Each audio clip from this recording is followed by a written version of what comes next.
Connor Hadley grabbed a 63-year-old black man Get off that stool, dog! by the back of his jacket and dragged him off the diner stool. Saturday morning. Packed diner. Every fork stopped. Mitchell Owens caught the counter edge, looked Connor dead in the eye. I've been eating here longer than you've been alive, son. Connor shoved his face closer. You talk back to me?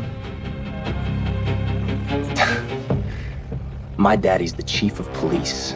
I say animals eat outside. He grabbed Mitchell's collar with both hands, dragged him across the tile floor. The child screamed. Plates crashed. 12 people watched. Not one opened their mouth. Connor threw him onto the sidewalk and laughed. What he didn't know, what made him the dumbest man in Virginia that morning, was exactly who he'd just put his hands on. Man, to understand what happened, you gotta know who Mitchell Owens really was. Because nobody in that room had a clue. Ridgemont, Virginia. Population just under 18,000. The kind of town where everybody knows your name, your business, and what you had for dinner last Tuesday. Main Street still had those old red brick storefronts from the 1940s. A barbershop with a spinning pole, a hardware store that smelled like sawdust and motor oil, a post office where the clerk remembered your birthday. 2 years back, the town had voted to take down the Confederate statue in the square. Heated meetings, grown men screaming at each other. They finally removed it. But the empty stone pedestal was still there, like the town couldn't decide what it believed in yet. Right in the middle of Main Street sat Brenda's Country Kitchen. Brenda Watkins had owned that diner for 22 years. She was a black woman in her mid-50s with arms built from flipping cast-iron skillets and a voice that could silence a room without raising above a whisper. Checkered curtains in the windows, a brass bell above the door that jingled every time someone walked in. The smell of bacon grease and fresh biscuits hit you before your foot even crossed the threshold. Regulars had their own seats, their own mugs, their own unspoken rules. And nobody had been coming to Brenda's longer than Mitchell Owens. Every Saturday morning at 8:15, that bell jingled and Mitchell walked in. Same routine for 11 years. He hung his canvas jacket on the third hook by the door. His hook. Everybody knew it.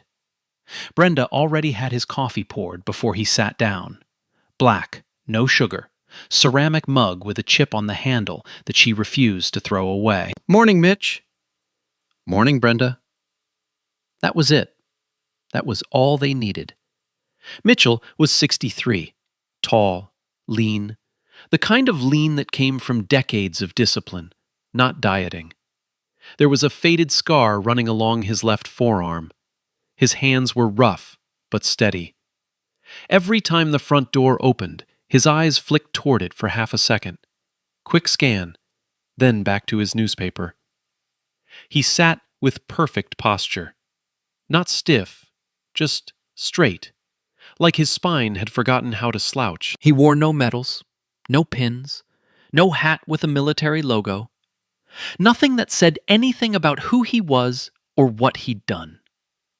To anyone walking in that morning, he was just an old man drinking coffee and reading the news. That was exactly how Mitchell wanted it. Now, on the other side of Ridgemont, there was a name that carried weight. Hadley. Chief Gerald Hadley had run the Ridgemont Police Department for 14 years. He was the kind of man who shook hands at church on Sunday and buried complaints on Monday. His son Connor was 28, technically a deputy in the next county over. But in Ridgemont, Connor moved like he wore his father's badge. Loud, entitled, always looking for someone to remind that the Hadleys ran things. Folks in town talked about Connor the way people talk about a storm they can see coming. You didn't confront it. You just got out of the way. Black residents knew him best. Connor had a habit of showing up where he wasn't needed. Traffic stops that lasted 45 minutes. Noise complaints filed against houses that were dead quiet. Always the same neighborhoods. Always the same faces. And nothing ever came of the complaints. Because every piece of paper with Connor's name on it ended up on his daddy's desk. And Gerald Hadley had a real talent for making paper disappear. That Saturday morning, around 8:30, the bell above Brenda's door jingled again. Connor Hadley walked in with Deputy Kyle Sutter. Kyle was on duty. Full uniform, badge, belt, sidearm. Connor was off duty. Jeans, boots, wraparound sunglasses pushed up on his head. But he walked in like he owned the room. They grabbed a booth near the window. Connor ordered loud enough for the whole place to hear. Kyle laughed at everything he said. Then Connor noticed Mitchell at the counter. His expression shifted, not all at once. It started around the eyes, a squint, then the jaw tightened, then that look, the one that said someone in this room didn't belong. Brenda saw it. Her hand tightened around the coffee pot handle. The regulars saw it too. A few of them suddenly got very interested in their eggs. The air in that diner changed. You could feel it. Like the temperature dropped 3 degrees in 2 seconds. It started the way it always started with Connor. Not with a punch, not with a shout, with a voice just loud enough to make sure the right person heard it. You know what's wrong with this town, Kyle? Connor leaned back in his booth, arms spread across the top of the seat. He wasn't looking at Kyle when he said it. He was looking at Mitchell. Used to be you'd walk in here and know everybody. Now you got all sorts of people just showing up, sitting wherever they want, acting like they own the place. Kyle Sutter chuckled. He was 26, buzz cut, thick neck, the kind of deputy who laughed at whatever the loudest voice in the room said. He glanced at Mitchell, then back at Connor. He knew exactly who Connor was talking about. Mitchell didn't look up. He turned the page of his newspaper, took a slow sip of coffee. The mug was warm against his palm. The bacon on his plate was still sizzling. He could hear every word Connor said. He chose to hear none of it. Brenda was behind the counter, wiping down the same spot she'd already wiped 3 times. Her jaw was tight. Her eyes kept moving between Connor and Mitchell like she was watching a fuse burn toward a stick of dynamite. Connor waited. He wanted a reaction, a flinch, a look, anything. He got nothing. So he got up. The booth creaked as he stood. His boots were loud on the tile floor. 3 steps. 4. 5. He stopped right next to Mitchell's stool, close enough that Mitchell could smell the cheap cologne and the cigarette he'd smoked in the parking lot. "Hey, I'm talking to you." Mitchell set his coffee down, slowly. He folded the newspaper and placed it on the counter. Then he looked up at Connor. "I heard you just fine." "Yeah? Then why are you ignoring me?" "Because there's nothing you've said worth responding to." The diner went quiet. Not the comfortable quiet of a lazy Saturday. The kind of quiet that happens when people realize something bad is about to unfold, right in front of their eggs and toast. Connor's neck turned red, started at the collar, and crept up to his ears. His jaw flexed. He put both hands flat on the counter, one on each side of Mitchell's plate, and leaned in. "You know who I am?" "I do."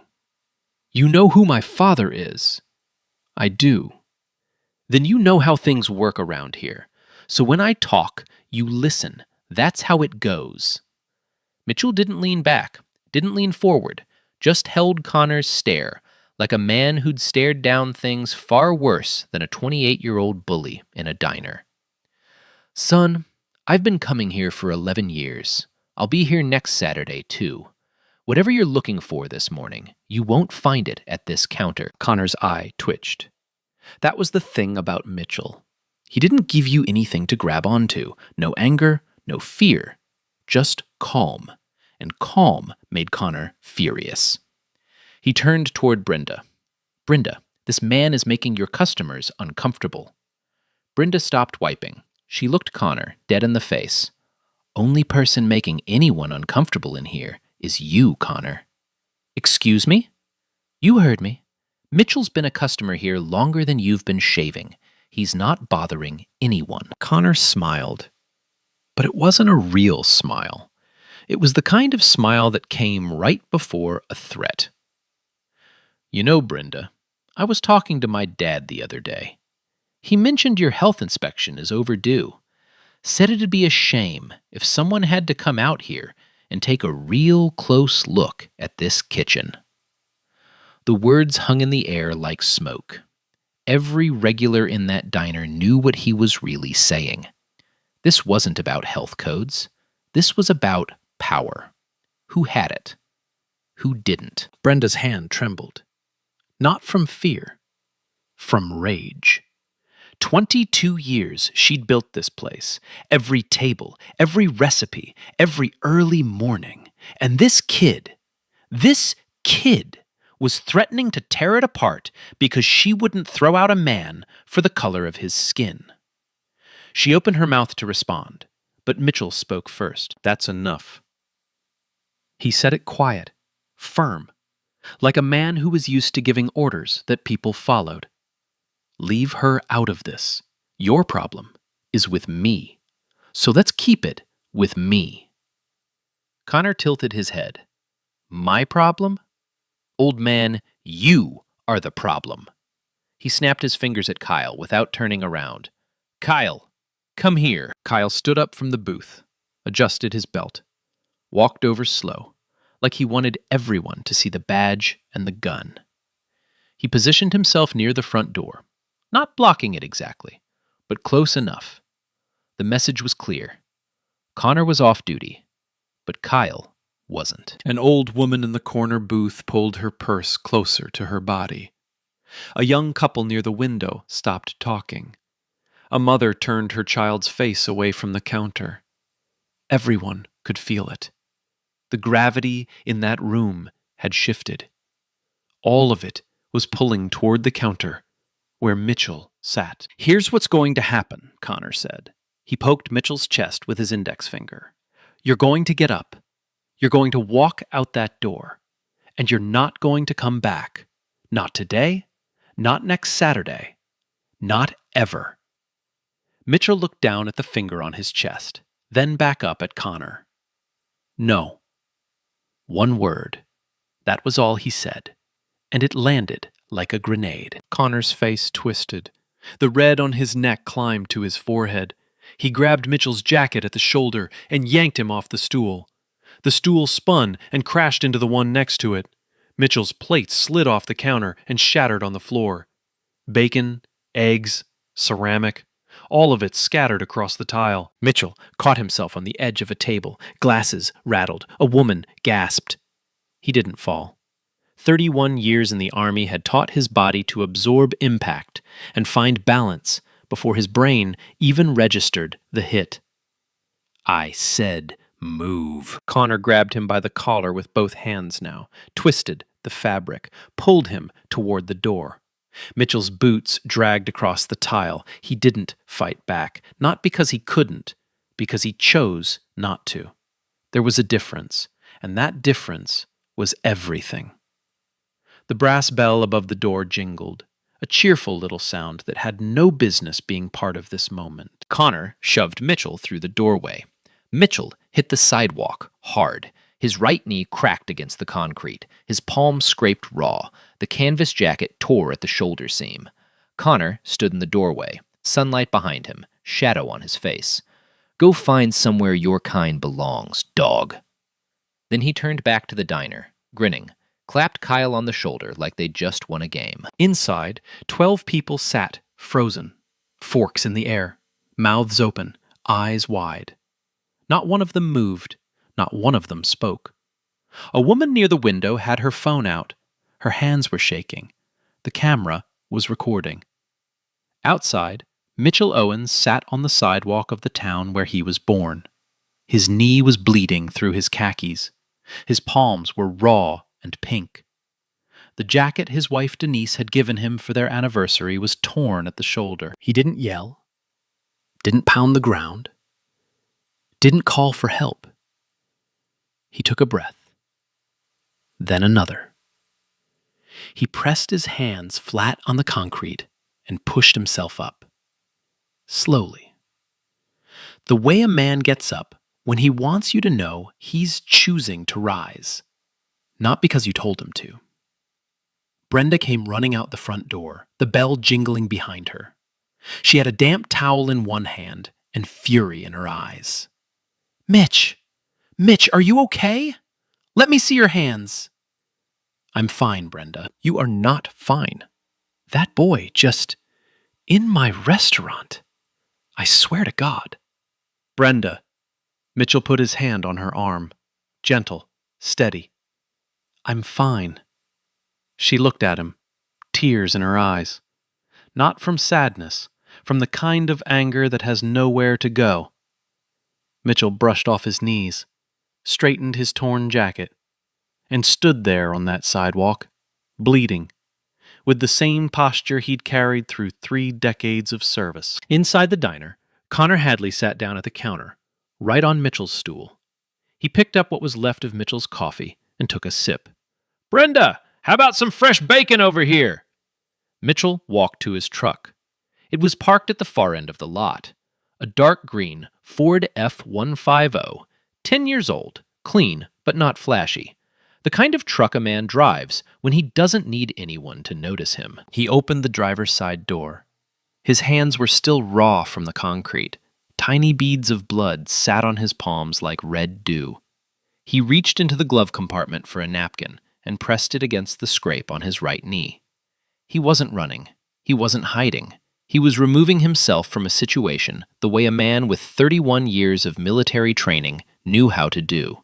De-escalate. Withdraw. Don't give them what they want. But Connor wasn't done. The diner door swung open. The brass bell jingled.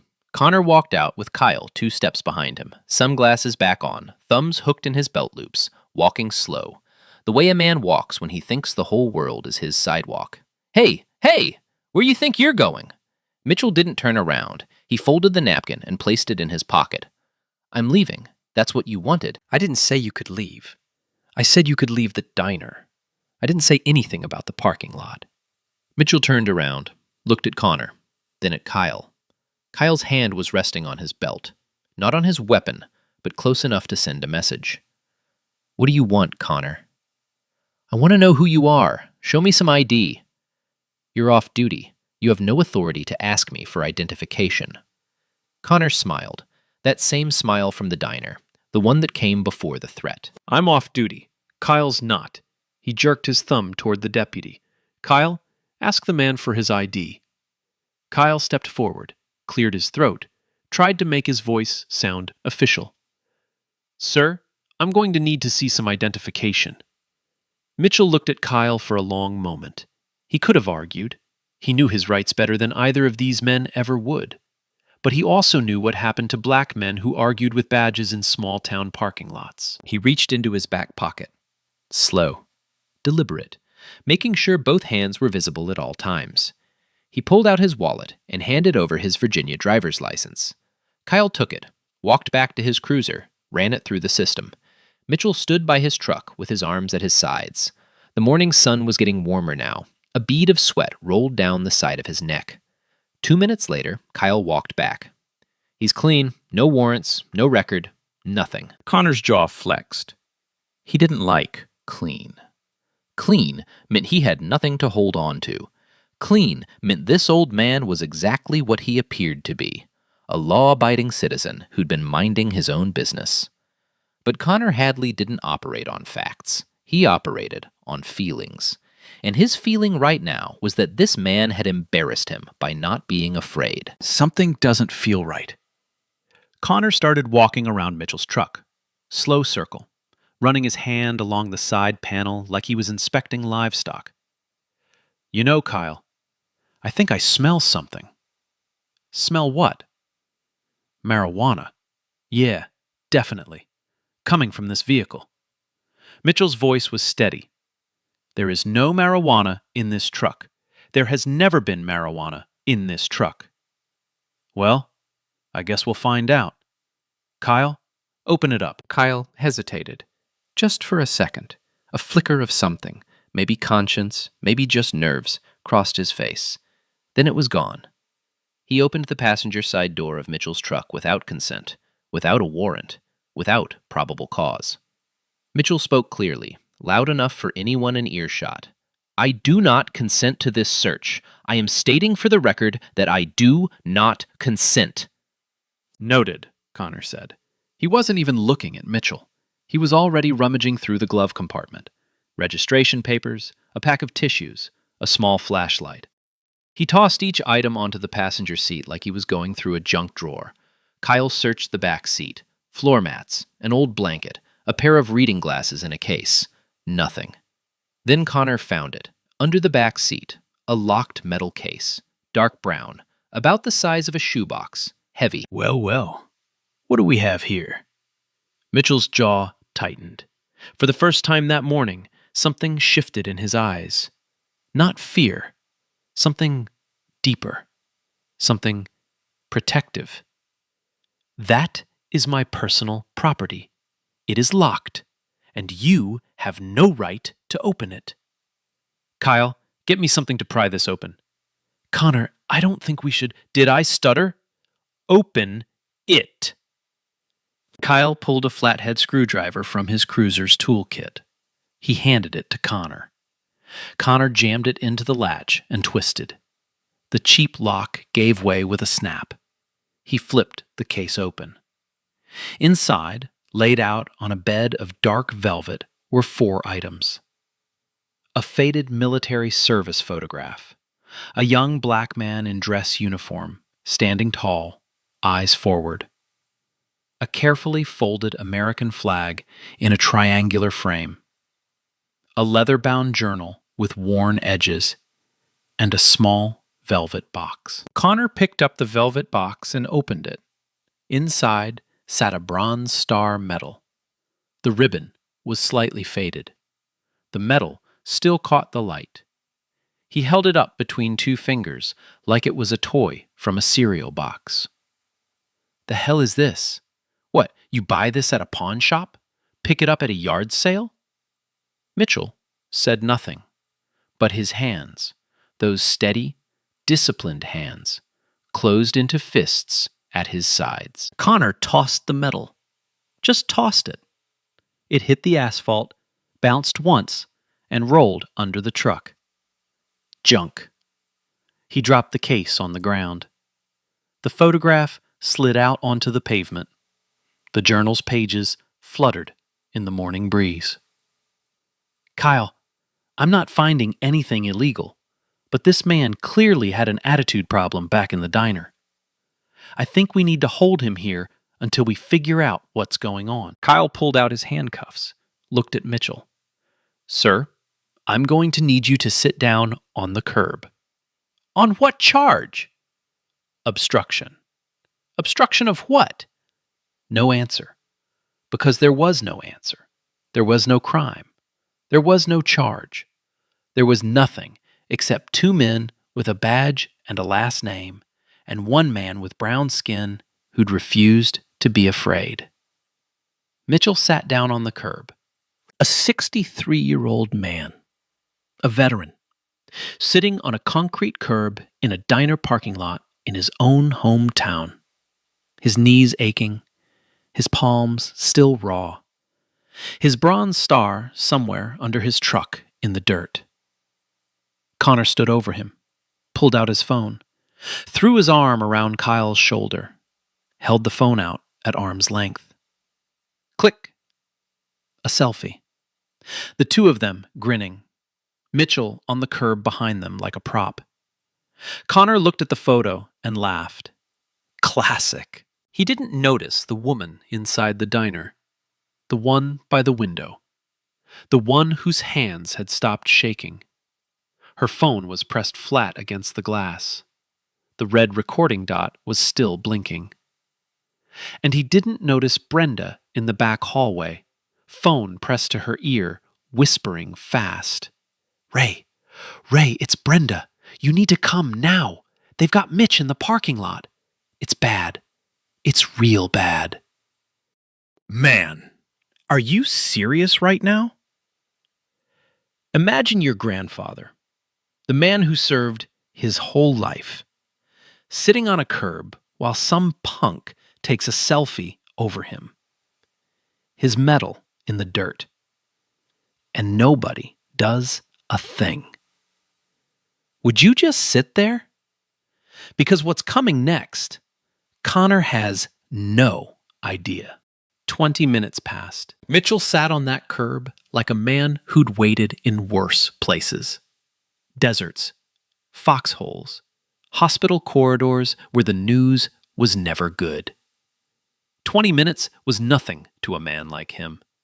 Brenda brought him a cup of coffee, walked right past Connor and Kyle without looking at either one of them, set the mug on the curb next to Mitchell, and squeezed his shoulder. Hang on, Mitch. I'm all right, Brenda. I've sat in worse spots than this. She went back inside. The bell jingled behind her. Connor was inside now, sitting at the counter, eating. Not his food, Mitchell's food. Brenda had made a fresh plate of bacon and eggs for Mitchell right before everything went sideways. Connor pulled it across the counter and dug in like he'd ordered it himself. Brenda, these eggs are cold. You want to heat these up for me? Brenda didn't answer. She stood at the register with her arms crossed and her eyes on the parking lot. Connor talked with his mouth full, loud, bragging to Kyle about how his dad would handle everything.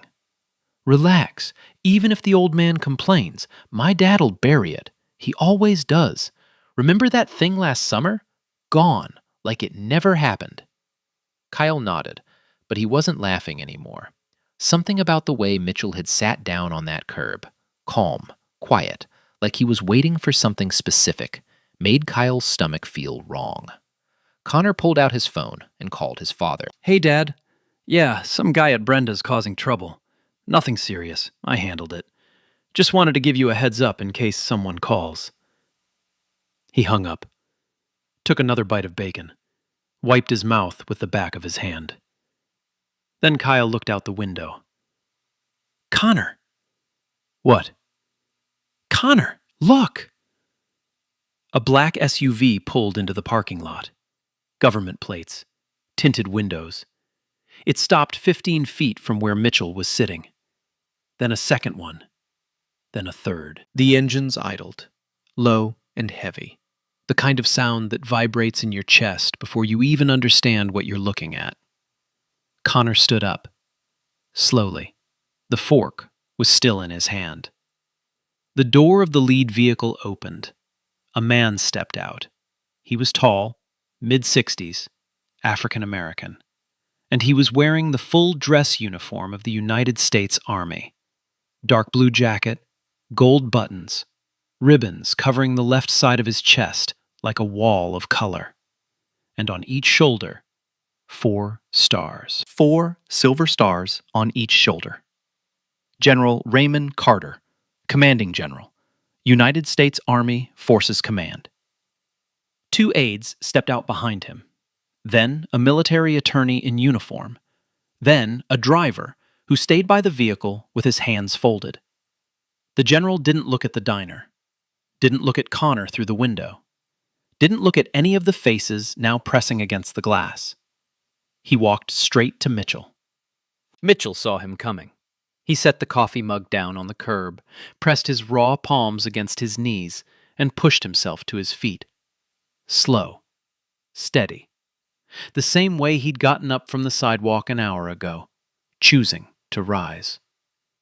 General Carter stopped 3 feet in front of him. The parking lot was dead silent. No birds, no traffic. Even the wind seemed to hold its breath. And then General Raymond Carter, a 4-star general of the United States Army, one of the highest-ranking military officers in the country, raised his right hand to his brow.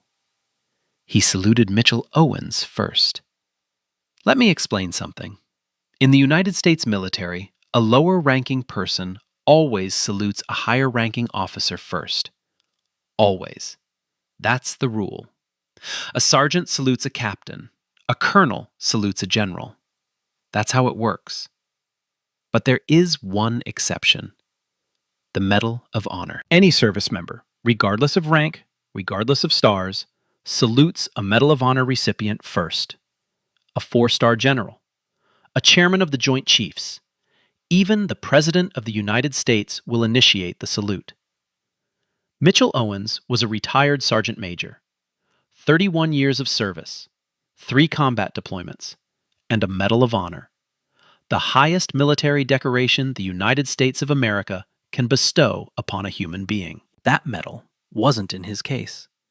That one was in a display at the Pentagon. The bronze star that Connor threw in the dirt was just one of many. Mitchell straightened his torn jacket, lifted his chin, and returned the salute. Clean, sharp, perfect. Like the 31 years had never left his bones. Carter dropped the salute, stepped forward, took Mitchell's hand in both of his. "Sergeant Major Owens, I got the call. I was at Fort Belvoir, came as fast as I could. Appreciate you coming, Ray. Didn't want to make it a thing." It was already a thing, Mitch. Inside the diner, Connor Hadley stood at the window. The fork had fallen from his hand somewhere in the last 60 seconds. His face was white. Not red anymore. White. The kind of white that happens when every drop of blood in your body decides to leave your head all at once. Kyle was behind him. He'd taken off his sunglasses. His hand was no longer near his belt. It was hanging at his side, limp, like it didn't belong to him anymore. The woman with the phone moved to the doorway, still recording, the red dot still blinking. 12 people who hadn't said a word now watched through the glass as a 4-star general held the hand of the man they'd let get dragged across the floor. General Carter turned around. He looked at the diner, then at the parking lot, then at Kyle Sutter, who was standing near the entrance, like a man who'd forgotten how legs worked. "You, deputy, come here." Kyle walked over, or tried to. His boots scraped the asphalt like they weighed 50 pounds each. He stopped 5 feet from the general. Couldn't look him in the eye. "Are you aware that you just conducted an illegal search of this man's vehicle? No warrant, no probable cause, no consent." Kyle opened his mouth. Nothing came out. "Are you aware that you detained this man without charge? A man who has committed no crime. A man who has served this country for 31 years. A man who has received the Medal of Honor from the President of the United States." Kyle's bottom lip trembled. He looked like a kid who'd been caught stealing and just realized his parents were standing right behind him. "Sir, Connor said—" "I didn't ask what Connor said.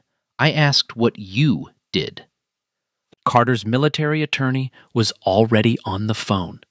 3 calls in rapid succession. The county sheriff's department, the state attorney general's office, and a contact at the Pentagon's Public Affairs Division.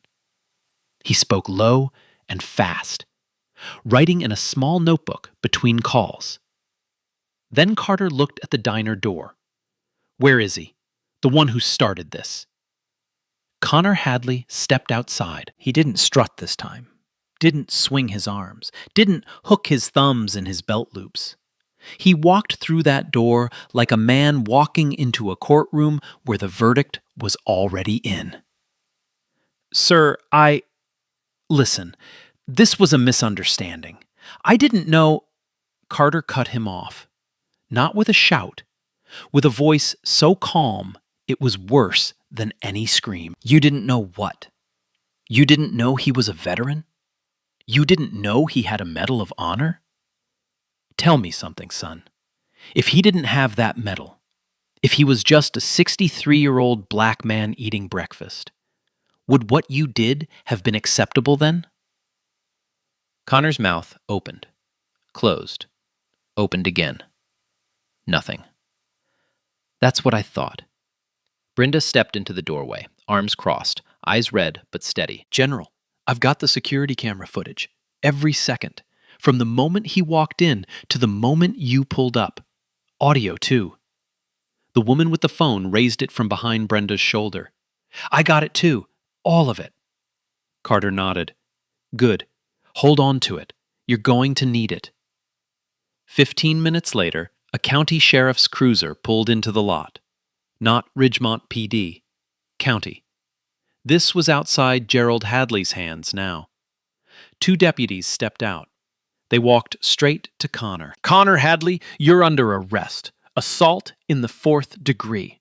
Unlawful detention. Theft of personal property. Deprivation of civil rights under color of law. Connor's face crumbled. Theft? What theft? The medal you threw on the ground, sir. That's federal property and a national honor. You damaged and discarded it intentionally. They turned him around, cuffed his wrists behind his back. The click of the handcuffs echoed off the brick storefronts of Main Street. Kyle Sutter was placed on immediate administrative leave on the spot. His badge was taken. His service weapon was taken. His body camera had not been activated during the entire incident. Of course it hadn't. But it didn't matter. Brenda's camera caught everything. The bystander's phone caught everything. Every word, every shove, every laugh. 20 minutes later, Connor sat in the back of a county cruiser. He pulled out his phone with cuffed hands and called his father. Dad, you need to come get me. They're arresting me. This is insane. Call someone. Gerald Hadley made calls. He called the county sheriff. Voicemail. He called the district attorney. Voicemail. He called Judge Whitmore, who owed him a favor from 6 years back. Voicemail. Nobody picked up. Not one person. The political math had changed in real time. Nobody wanted their name anywhere near this story. Back in the parking lot, Mitchell Owens knelt beside his truck. He reached under the chassis and picked up his bronze star, brushed the dirt off with his thumb, held it in his palm for a moment, then placed it back in the velvet box, back in the case, and closed the lid. He shook Carter's hand one more time, thanked Brenda, got in his truck, and drove home. No speech, no celebration, no fist in the air, just a man driving home on a Saturday morning, the way he was supposed to an hour ago. The video hit the internet before Connor's mugshot was even taken. The woman from the diner, her name was Lisa Moore, 34, mother of 2, posted the footage on every platform she had. No filter, no edit, no caption, except 5 words. This happened in Ridgemont today. By Saturday night, it had 400,000 views. By Sunday morning, 1.2 million. By Monday afternoon, 4.2 million and climbing. The title that spread fastest across every share, every repost, every news segment: Police Chief's Son Assaults Medal of Honor Veteran at Diner. It played on CNN Monday evening. MSNBC picked it up Tuesday morning. Fox ran it Tuesday night. For once, every network agreed on the same thing. The footage was undeniable. There was no angle that made Connor look like anything other than exactly what he was. The comment sections exploded. Thousands of them. Veterans who'd served alongside men like Mitchell. Parents who imagined their fathers sitting on that curb. Strangers who'd never been to Ridgemont and never would, but felt the concrete under Mitchell's knees like it was their own. Veterans organizations issued formal statements within 48 hours. The Veterans of Foreign Wars, the American Legion, the Association of the United States Army. Every statement said some version of the same thing. This man bled for his country, and his country let him get dragged across a diner floor. The NAACP called for a full investigation, not just of Connor, of the entire Ridgemont Police Department. Because everyone watching that video had the same question. If Connor felt comfortable doing this in public, on camera, in broad daylight, what had he done when nobody was watching? The state attorney general answered that question. Her name was Catherine Wells. She launched a formal investigation the Wednesday after the incident. Her office pulled every complaint filed against Connor Hadley in the past 5 years. There were 11. 11 complaints. 3 of them involved physical confrontation. All 3 victims were black.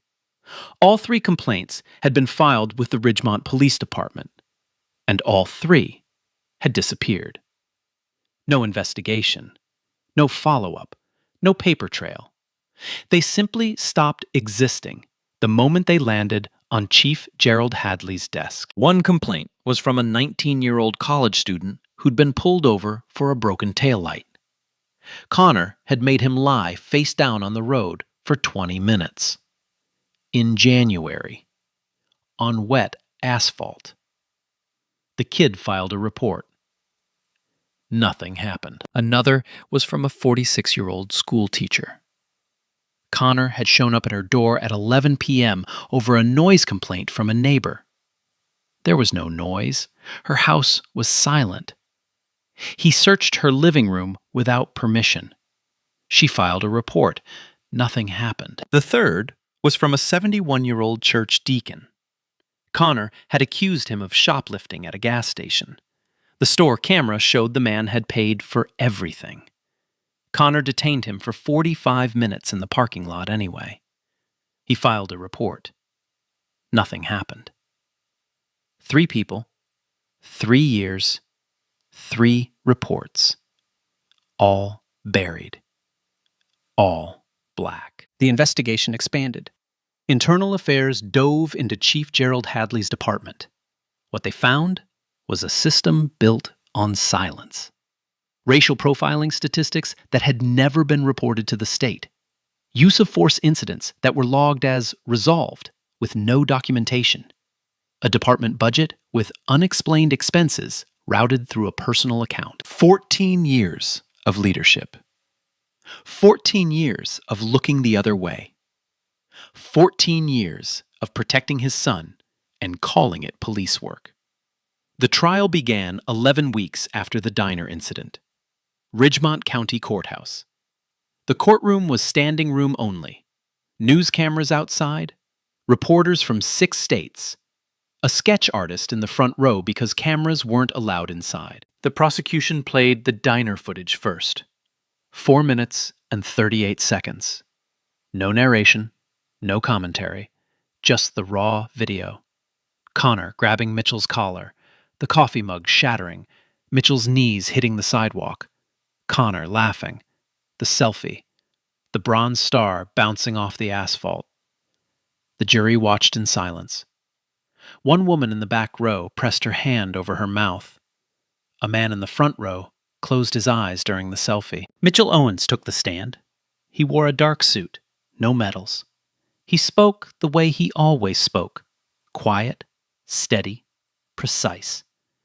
He described the morning, the coffee, the newspaper, the first words Connor said. Every detail, in order, without emotion. When the prosecutor asked how he felt when Connor threw his bronze star on the ground, Mitchell paused for 3 seconds. That medal was given to me by a commanding officer who didn't make it home. I carried it for him, not for me. The courtroom was silent for a long time after that. Connor's defense attorney argued misunderstanding, poor judgment, a young man who made a mistake. He used the word regret 14 times in his closing statement. The jury deliberated for 2 hours and 40 minutes. Guilty on all counts. Assault, unlawful detention, deprivation of civil rights under color of law. The judge, Patricia Nolan, 22 years on the bench, sentenced Connor Hadley to 3 years in federal prison. No parole for the first 18 months. Connor stood motionless when the sentence was read. His mother sobbed in the gallery. His father wasn't there.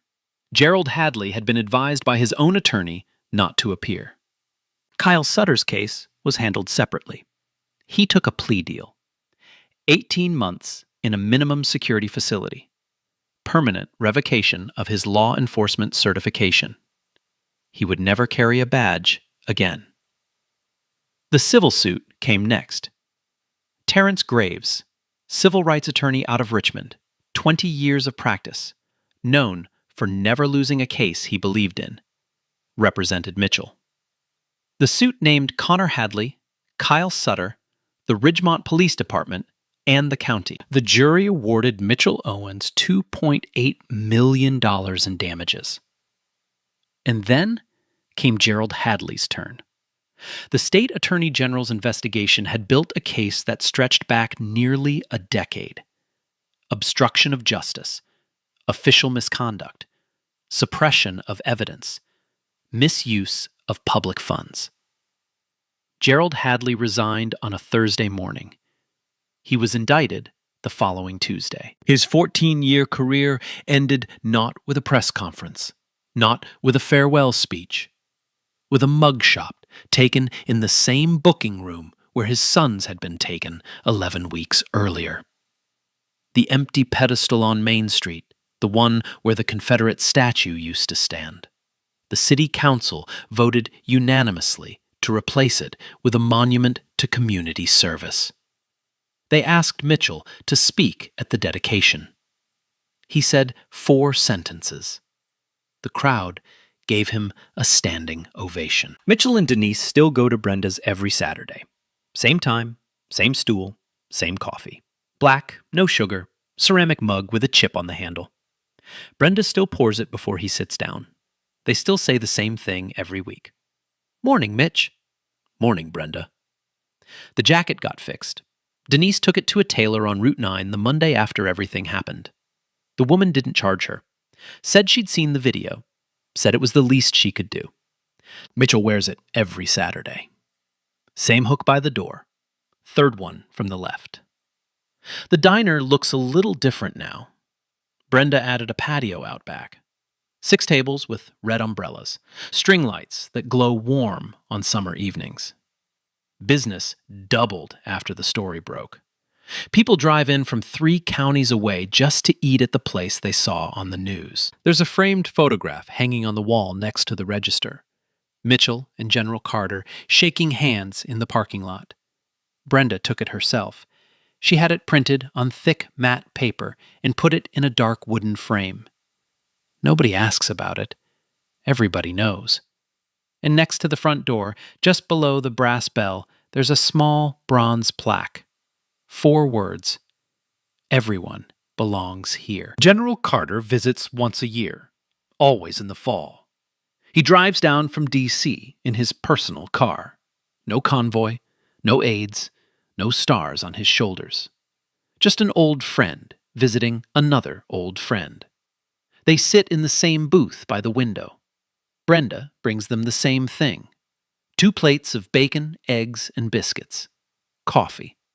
No menus needed. They don't talk about that Saturday. They talk about Carter's granddaughter, who just started college. They talk about Mitchell's vegetable garden and the tomatoes that won't cooperate. They argue about fishing spots. Carter thinks the James River is better. Mitchell swears by the Shenandoah. They never agree. They never stop arguing about it. When Carter leaves, they shake hands in the parking lot. Same spot where the salute happened. Neither of them mentions it. They don't have to. Connor Hadley is in a federal correctional facility in Beckley, West Virginia. He works in the laundry unit. He doesn't get visitors. His commissary account receives no deposits. His mother stopped coming after the 3rd month. She said the drive was too long. Everybody knew that wasn't the real reason. Kyle Sutter moved to North Carolina after his release, changed his last name, works at an auto parts warehouse. He has never applied for another law enforcement position. He never will. Gerald Hadley awaits trial. His attorneys have requested 3 delays. The state attorney general has denied every one. The case is expected to go before a jury this fall. 14 years of buried complaints. 14 years of silence. All of it laid out on paper, waiting for 12 people to read. The Ridgemont Police Department operates under a federal consent decree now. Mandatory bias training, civilian oversight board, body cameras that cannot be turned off during any interaction with the public. Every complaint gets logged, tracked, and reviewed by an independent monitor. It's not perfect. No system is. But it's not what it was. Lisa Moore, the woman who filmed the video, was offered money by 3 media companies for exclusive rights. She turned all of them down. She said the video didn't belong to her. It belonged to everybody who'd ever been treated like Mitchell and didn't have a general who picked up the phone. And that's the thing. Mitchell's power was never the medal, never the phone call, never the general with 3 black SUVs. It was that he never broke. He sat on that curb with his palms bleeding and his dignity completely intact. You can't take something from a man who refuses to let go of it. Yo, this story is fiction. But imagine it's your dad on that curb. His medal in the dirt. 12 people just watching. What would you do? Stand up or look at your plate? Tell me in the comments. If this one hit you, like, share, subscribe.